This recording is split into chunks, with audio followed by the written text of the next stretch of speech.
Hello সবাইকে, কেমন আছো তোমরা সবাই? আমি মিশো থেকে কিছু রেন লিলির বাল্ব অর্ডার করেছিলাম।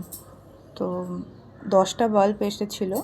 তো আজকে সেই বাল্বগুলোকেই বসাবো। ঠিক আছে, প্রথমেই মাটি রেডি করে নিয়েছি। মাটিতে 50% মাটি, 50% কোকোপিট, কিছুটা হাড় গুঁড়ো, কিছুটা শিমকুচি আর কিছুটা বালি দিয়ে ভালোভাবে ড্রেনেজ ব্যবস্থাটাকে তৈরি করে মাটিটা দিয়ে দিলাম। দিয়ে যেহেতু 10টা টিউবার্স আছে, তো 10টা গর্ত করে নিলাম ভালোভাবে টিউবার্সগুলো বসানোর জন্য। টিউবার্সগুলো আসা মাত্রই না আমি ভিজিয়ে রেখেছিলাম কিছুক্ষণ, তো যার জন্য একটুখানি হেলদি হয়ে গেছে টিউবার্সগুলো। তা টিউবার্সগুলো নিয়ে আমি শিকড়ের দিকটা নিচের দিকে আর ওপরের দিকটা ভালোভাবে বসিয়ে দিলাম।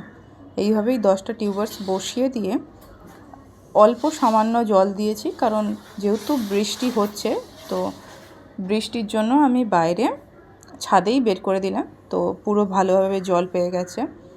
আর এই দেখো, কদিনের মধ্যেই টিউবার্সগুলো থেকে সুন্দর কচি পাতা বেরিয়ে এসেছিলো।